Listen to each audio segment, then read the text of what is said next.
Live from the Bear Cave of Beaver Lake, this is the Hillbilly Green Show, and I'm your host, Maverick, and we are here with Hillbilly Green Show teammate, Dwain Batey. What's up, guys? How's it going? So awesome. Hey, also, everybody, just want to let you know that this is going to be the last podcast from the Bear Cave at Beaver Lake. We are moving back home to Tennessee. So we're going to be moving the studio there. But we will be going back and forth for events and for podcasts from Arkansas to Tennessee. It's a short drive, man. It's only like 8 hours. And Well, no, I mean, it is. But I'm like, I've done it like quite a few times, visit family and friends and all that kind of stuff. So pretty excited. Now, you are coming off the first, let me see if I can word this correctly, the first inaugural DeeZee FLW KBF Cup. Got it. Perfect. Wow. Man. It's a mouthful. That is a mouthful. So how many actual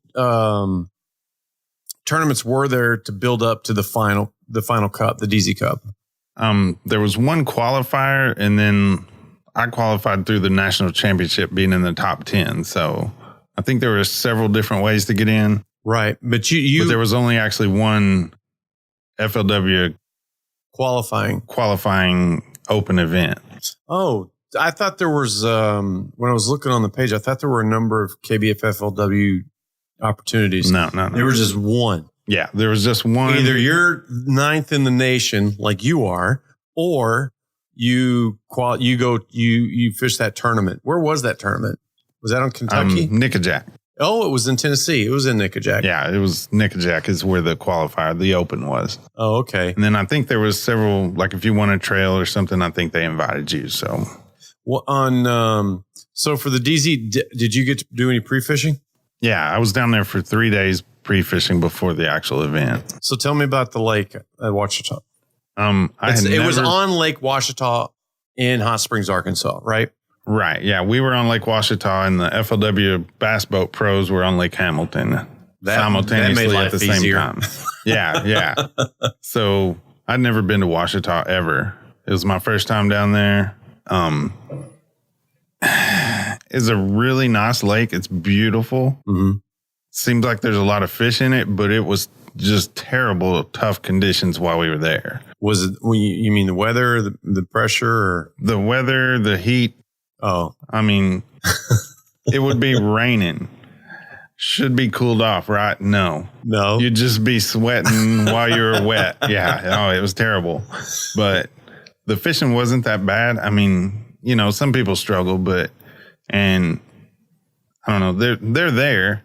Mm-hmm. You can see them on the graph. It's just really tough, but I wound up fishing shallow, but. What kind of conditions is the lake? Is it cypress? Is it a bunch of riprap? Is it grass? What kind of, Lake Atkins is a ton of cypress stumps everywhere. So what's Ouachita? What kind of condition is that lake? Ouachita, I would call a highland reservoir. It's lots of rock, some standing timber. It would be similar to Beaver, Table Rock, something along those lines, some docks and things. Right.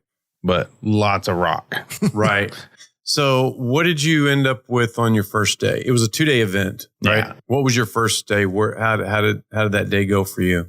On the first day, I had practiced. Well, let's go to practice first. Okay, yeah, let's talk about free fish. You had 3 days of pre-fish. Yeah. The first place I showed up, I went out, found some schooling fish, caught a few fish on topwater. Not even a limit. Right. You didn't even get a limit? Yeah, not even a limit of keepers. Yeah, it was tough. Wow. But I found a little bit of grass back in the pocket. I found some standing timber that was 3 miles away, which would eliminate a lot of people going that far. Few things in that area that I liked. I caught one in that grass and then immediately got off of it. So I thought, because you didn't want to pressure that up. Yeah, I didn't want to catch those fish, but I thought there were more there. Okay. So day 2, I go to a different area, and it's a big jog. almost a mile across the lake to the other side. Yeah, but where I wanted to fit. We're hauling Hobies. Oh yeah, absolutely. So. Yeah, not a problem, but not a problem for the Mirage Drive. So where I actually wanted to go was like straight across, and I went to the left. Okay. Over there, standing timber everywhere, like to the point where it slowed me down, and that's not how I fish. Yeah, there was just so much of it. And so much of it underwater that I wasn't able to go at the speed that I like to fish. Right, you didn't want to mess with the drive. So I wasted that day. I caught fish in there, but it just wasn't as few and far between as they were. I just didn't feel like I could go fast enough to encounter 5 good ones. Right. Within a tournament day. Okay. So the next day, after looking at Google Earth, just to the right of that, those set of coves did not have all that timber. So I decided to go back into there instead of hitting a new area and go from there to the right. And now on that one, most beautiful stuff I saw the whole time. There was actually some grass in the water. I don't know what kind of grass it was. It wasn't one of the 3 major ones. Something that grows on the bank and then down into the water. Right. I'm not familiar at all. I mean, I've never seen it anywhere else. All of that was beautiful. Caught like 2 short fish. Best looking stuff in the lake that I'd seen. Just didn't make it happen there. Okay. So now I'm back to the point, where do I fight the sticks or go back to day 1 of practice? Right. I decided to go back on the tournament for where I fished day 1 of practice. Right. There was a lot more stuff in a smaller area. And I say small area, it was probably 4 miles to the farthest extent of what I was fishing. Right. So we start day 1. I start off, I head up to that creek where the grass is. Not a bite in the grass. Not one. Really? Nothing there. I'm like, oh, we're in trouble. Did the weather change on you from the first 2 days to? Not in a negative way. Okay. Like it got cloudy. We had some rain during both tournament days. What about wind? This was in the creek, so it wasn't really windy, but we didn't have much wind the whole time. Which so wind would have helped. More wind, I would have been happy with that. Right. It was like 5 miles an hour max the whole time we were there. Right. Making it hotter as well. Yeah. So past the grass up in the creek where it's like 6 inches, 2 foot of water max. Mm-hmm. I caught 3 spotted bass back there on a buzz bait. Okay. That were keepers.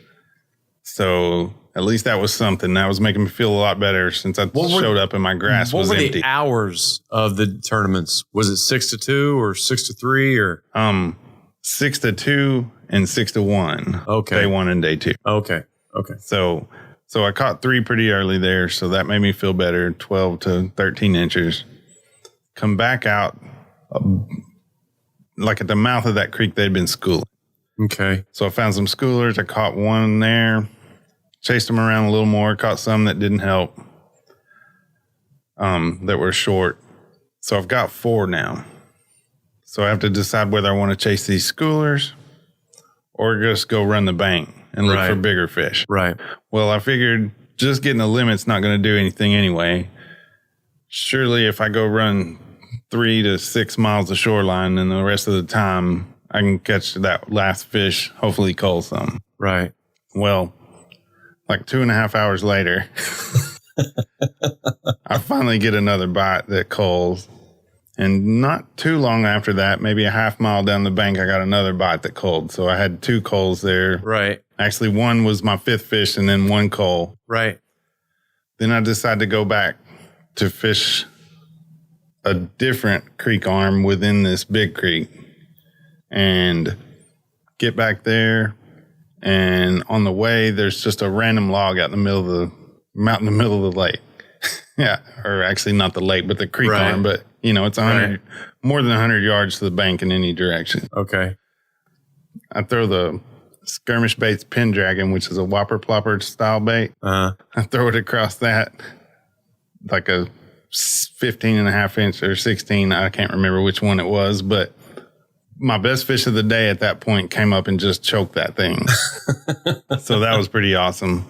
And then I went on back up in there where it's like 6 inches deep And I think I caught a 1675 or something, 1575. I don't know. Another decent coal. Right. Which that was my last fish. And these two were like at 136 or something, really late in the day. So those two made a big difference in the total at the end. So I wound up with 70.75 inches on. So 75. Did and that, 17th place. So that puts you, 70 inches was 17th. So that means that it was pretty tough for everybody out there. Oh yeah, it was pretty bad. And one of my catch teammates was in second. So they were, by the way, all this time, I have a film crew from Catch Outdoors following me. Oh my God. Yeah. Which doesn't bother me. They followed me at the national championship and I did well there. So you didn't catch one of their boats? No, with the rig? No. So, 17th after day one and 70.75 inch. How did you feel when day one ended and you're in 17th? Did you think that you would be able to, make a difference on day two? Or did you, were you kind of downhearted on it or? A little bit, but as tough as it was, I just assumed if I could do the same thing again, that I might be able to at least squeak in and get a check. Okay. I didn't think I could go all the way to How far were they paying down on that? 7 places. That was it? Just 7? Yeah. So you're like, I can get into the check. Yeah, there were 72 That's people. Good. 72 people, so 10% paid 7 places. So how much of this sport do you think is mental? Well, my breakdown for that, basically I'd say half mental, a quarter catching fish, and a quarter is the CPR, catch, photo, release. Right. Because you see it every tournament. Somebody gets something, has a mouth open or has a DQ'd fish or whatever, and it affects the outcome. Right. I've been seeing a lot of that lately on Facebook of people like, can you believe they DQ'd this? And other folks are like, the mouth is wide open. Right. Yeah. So, I mean, the mental side's at least half of it, because if you make the wrong decisions during the day, you doom yourself for the whole event. So I did, I was lucky enough to qualify for both the Challenge Series Championship and the National Championship for this year, for 2020. And I would say that mentally it means a lot. I mean, because when you're out there and you're fishing, you can, I seriously think skill has a lot to do with it. Knowing where and when, like looking for, making sure that you're understanding your fish finder graphics, making sure you're understanding the weather and, what to present depending on the weather and the water and the, what the visibility is. And there are times when, and this is crazy, but I'll be out and I'm like, I'll see a structure or I'll see something and I'm like, I know there's a fish there. And I'll just drop something in there, and sure enough, there was a fish, and I was able to pull something in. So, skill is definitely a big part of it, and the biggest skill you can generate for yourself is finding fish. Yes, that is the key. So they're not really that hard to catch most of the time, right? But they are very, very hard to find. I was going to ask you when you were talking about day one is what about the ledges? Did you do any ledge fishing on that lake? I have not fished that lake, so I don't know if there's, very many drop offs or anything like that like we have at some of our favorite lakes here. Yeah, well, there definitely are. And it was actually one offshore. First place was fishing offshore instead of shallow. But what I found was there were brush piles and things, but they were so far apart that if you got one keeper here and you go 2 miles to get the next keeper, well, you're going to run out of time before you get a limit. Got it. So, somebody that had more time to pre-fish or had information or whatever may have been able to do that. Obviously, somebody found a magic brush pile, because I think he actually caught all his in one spot. I didn't find a magic spot like that. I love those spots. Those are great. Oh, yeah, absolutely. How did you tell us about your day two? All right. So on day one, like I said, I finished with 17th place. My catch teammate finished second. So Catch Outdoors film crew was going to follow him on day 2. Well, he gets spun out a little bit sometimes. He has some issues with the mental side of things, so he asked him not to do that so he could keep his head in the game. So they followed me again, which turned out to be really good because now we've got the whole story because they wound up following me through practice and both tournament days. Okay. All right. So on day 2, I go back in the back of the creek where I started or finished day 1 and caught those 2 keepers. All right. My first encounter with the fish, I'm literally in inches of water.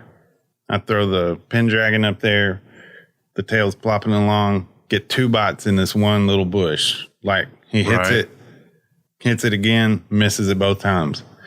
So I pick up a Zoom fluke and throw that in there, and he just smacked it like a little fish. So I throw the Zoom fluke in there, work it just a minute. He grabs it, set the hook. Giant fish comes out, 20.25, my biggest one of the tournament. Oh, wow. And he had hit that topwater like it was just a little, I didn't even think it was a keeper. Right. So I'm lucky I set the hook normal and didn't just kind of halfway set the hook on him and lose him. I wanted to mention something about what you just said. You were fishing a spot with one presentation and then he kept missing it, and so you ended up throwing a second presentation. That's something that I've seen other fishermen like Greg Blanchard do, to where, you know, if they're not going to take this one, I want to throw something different. I don't want to assume that I know why that is happening. I think I know why you do that, why you would not just move on, because, you know, he's not taking what you're taking. Why do you throw a second different bait? Do you want to speak to that? Sure. Yeah. So sometimes a fish will be aroused by a bait, like especially like a topwater or something, and it will make him bite, but he's not really feeding. He's not into it enough to actually take it. But then if you throw a subsurface bait or something in there, something that moves in a different way or whatever, he'll go ahead and take that. So a backup bait like that can really, really increase your numbers, you know, especially if they're missing. You know, it happens on a frog, happens on topwater. So I've seen Greg do, so he'll throw something of a hard bait or a chatterbait or something like that. And then, but his backup, which is, you know, what you called it, is a soft bait, is a drop shot. Yeah. So, and you threw a fluke and stuff like that. So I'm thinking from my being way over analytical on this, I'm thinking that, okay, I'm throwing a chatterbait or a jig or a hard bait or something like that. And we're just not connecting. Him and I aren't getting together on the same plane. So, but the way I'm analyzing it is that there's a fish in that spot that is hungry, but for some reason he's not taking this. So since I know he's hungry, let me try him, you know, let's try this buffet over here and I'll throw something different. So that's my mentality, is that there's a hungry fish. Try to figure out what he wants to eat. Possibly hungry, but also I would say at least 70% of the fish we catch are not actively feeding when we catch them. Oh, they're opportunistic feeders. I always kind of look at them as ambush predators. Yeah. And so if something comes by that tickles their fancy, they'll hit it whether they're hungry or not, whether they're feeding or not. It's just a reaction. Right. You know, their brain's the size of a pea. So they either react or they don't. It's on or off. And so once you get one to react, it's easy to get him to react again. Now, if there's some reason he didn't take it the first time, it may take another different bait for him to take it, you know, for you to actually catch him. So that's why a backup bait can be really awesome. So after you caught that 20 plus, what, your adrenaline went up? Oh yeah, that really helped. I mean, I really felt good after that. So was that your first fish of day 2? Yeah. Oh, yeah. Wow. That is great. Yeah. Within minutes. That's a heck of a way to start. So that's 6 o'clock in the morning. So what happened after that? Okay. So I decided, okay, I've got a big one. I'm going to run to those schoolers and catch 4 more to go with it. So I definitely have a limit. Okay. And did that work out? All right. Well, I'll run 2 miles over to the schoolers, get to the schoolers. First cast, I catch a 14-inch black. I've only been catching spotted bass in these schooling fish. This is a black. It's 14. It's pretty decent. It's the biggest schooler I've caught. All right. So I put him on the board, throw him on the catch board, measure, let him go. put him in. Now I've got 2. So for about 20 minutes, I chase these schoolers that just keep coming up. And when I get to them, make a cast, they're gone. Or don't even get to them. Right. They were just not acting right. We had gotten some rain, different things, and it just changed just enough that they just weren't acting right. So after 15 to 20 minutes, maybe 30 at the most of doing this, because I'd gone over and I'd sit and wait on them to come up and I'd throw and it just wasn't right. Mm-hmm. So I was like, okay, where I caught my fish yesterday is like 3 miles away. I'm going there and live or die on this buzzbait and this pin jacking. Right. So I head down that way. I skip about a mile. There's a chute thing that it has fish in it. I've got some bites there in practice, but it's not my prime stuff. Right. So I get around, get to my first area finally that has a little bit of grass and stuff and is right. I pull into this one little pocket. I throw up there with the little buzzbait and I get a bite on it. It misses it. I throw the fluke in there. I get a bite on the fluke. I miss it. I throw the fluke back in there. Fish hits it, comes out of the water, does a flip. It's like a 17-incher. Yeah. Please tell me you got it. Lands in the water. I pull slack line. Oh. Never got no weight. It didn't break like anything, and on my fluke, I run 65-pound braid with a 20-pound leader. Okay. Didn't come apart at the leader. It's cut. So I tie it again. I throw back out there and I catch a pickerel. I had no idea they were in there. That first bite was a pickerel and he cut my line. I didn't know it. Oh. The second one that came all the way out of the water and I got to see him was a bass because, it was clear as day. I saw him out of the water. He was way too thick to be a pickerel. And then I caught the pickerel, but I lost that bass. Okay. And that was my smallest at the end of the day was a 14. So a 17 would have actually made me win the tournament. But coming from 17th, I was more than ecstatic to get second. So I'm not even dwelling on that. Right. Okay. So then I started running the buzzbait after that. And I caught 2 coals, 2 pretty decent coals and some other grass that I had, and like I say, this grass might be a quarter to half a mile apart. It's not like, just really concentrated areas of grass. You just really had to look for it. So I got 2 coals there. Now I decide, now I've got this has finally given me 4 fish. So I have 1 fish to go for my limit. So am I going to go all the way back to my mud flat, 3 miles away, 4 miles away, whatever it is, 5? Or I'm starting to run out of time. Or am I going to run this section that I just got 2 bites in? Right. Again. So I decided to run that. You felt confident in that spot? Yeah. So I decided to run that again. And where I missed the 17, I caught a 17 and a quarter. Oh. So maybe it was the same guy. It probably was. So technically, I didn't see my lure in his mouth, the one that I broke off, but I never set the hook on him. So he probably was able to just spit it out. Okay. So, yeah, but that was probably him. So it really didn't cost me the tournament because I did eventually catch him. But yeah, I caught that one just like right when I started over. So I ran that whole thing again. Then I went back to my mud flat, caught one that was a keeper, but didn't help. So I wound up only catching 5, I guess 6 with that because it was like a 1275 and my smallest one was 14. So I wound up 6 bites, 6 keeper bites, and I caught 5 that day. But I had the biggest limit of the day 2 tournament. Biggest limit of day 2. Yeah, you had first on day 2. You were in first place on day 2. Yeah. And so, I don't know where I'm placing, when we get to the deal. I get a text says I'm in the top 10. So, nice. From 17th, I'm like, hey, that's good. Right. Now, it pays 7 Maybe I'll get my gas money back. Yeah, it pays 7 places. So 8, 9, and 10 don't pay any money. So I'm thinking, I did poorly on day 1. I was in 17th. So I'm thinking I probably squeaked into one of those 3. Right.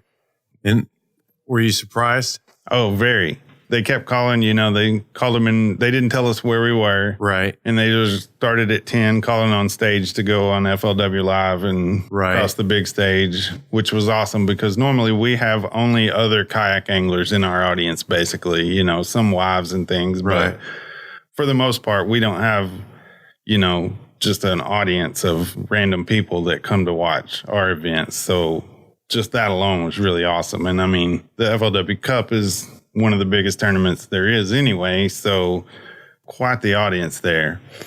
And so they 10, 9, 8, 7, and I'm like, hey, I'm in the money now. And then it keeps going. And then I get a different level of anxiety. I'm like, wait, did I win? It's like I may have won this thing, Right. And then after Garrett Morgan, who's also from Arkansas, goes up for third place, then he says, and the next guy is also from Arkansas. And I was like, oh, that's me. So I got second place. So yeah, I was more than happy with that after being in 17th, and coming all the way to second. I was not at all disappointed not to win. No, that is awesome. I'm so excited that happened and that we're gonna try to grab some more tournaments from this group of misfits. Absolutely. I was going to ask you about you said the audience is mainly made up of just the kayak folks and whatnot, but then there's a lot of sponsors that were out there. I'd seen a really nice DeeZee kayak. Yeah. Now at this event though, this was the FLW Cup. So right after us, the FLW pros weighed in. So this audience was not just kayak anglers. This was the first time they've even seen been us in front of an audience of, just fans of the sport. That is great. That is awesome. Yeah. And it's, it's like a OZK Stadium or whatever. Right. So, I mean, a lot of people there. So well, congratulations on your second place finish. That is awesome. Now, you are also, if I'm correct, the regional NSKA, which is the Natural State Kayak Anglers Association up here in Northwest Arkansas. You're in the lead for Angler of the Year, right? I am not actually. Carson has passed me once we drop one, because there's like 8 tournaments or whatever, and you get to drop 2. Okay. Well, he dropped a 60 off. So that 60 point, when he dropped that, it put him ahead of me. So I'm in second right now going into this one. Okay. So but there's a tournament coming up at Table Rock. Place called Beavertown. Yeah, it's actually the White River that runs out of Table Rock or out of Beaver into Table Rock, one or the other. Right. Out of Beaver into the Table Rock. One's coming out of the other. Yeah, exactly. And then there's a pool somewhere in there, and it's called Beavertown. Well, it doesn't look like much of a pool on the map. It just looks like the river, basically. Right. Yeah. And so there are currently, from what I saw, there's 40 anglers that are kayakers that are going to be in that one. There's probably going to be some more people sign up at the last minute. And so your goal is to take this one so that you can probably move up in the angler. Yeah, points. I need another high finish in this one to make sure that I stay there within shot. We're going to have a classic that's 2 days and counts double the points. So that one's going to be really, I need to not fall off on this one and then also do really well on that one. Where's that one at? That one's going to be like Beaver South and Beaver North, I believe. So the whole lake? Well, no, it's 2 days. And one day you can go out of Beaver South and one day you can go out of Beaver North. Got it. That is awesome. So I found out that the challenge series is in October. So we're gonna be heading to Wisconsin in October. The good thing about it is that for me it's an off week for work, so I can actually travel. Very good. Do that very good. And whatnot. I still have to figure out what the admissions are, what the cost is for that one or whatever. I haven't even looked. I haven't either. I'm just excited. I'm just so excited just to be a part of it or involved in it. And whatnot. But you've got some pre-fishing that you're going to go run off and do, right? For the NSK, the Beavertown? Yeah. Yeah, you're going to go do that today, right? No. We're off limits. What's that mean? Off limits after Wednesday. Wednesday was the last day you could pre-fish. I just got to go get my stuff ready. Oh, okay. Just a quick question on that. You know what? We'll talk about that next time. All right.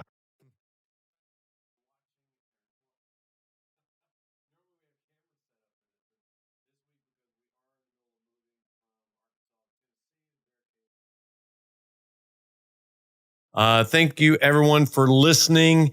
And make sure you check us out on YouTube and on Instagram. And we will see you guys next time.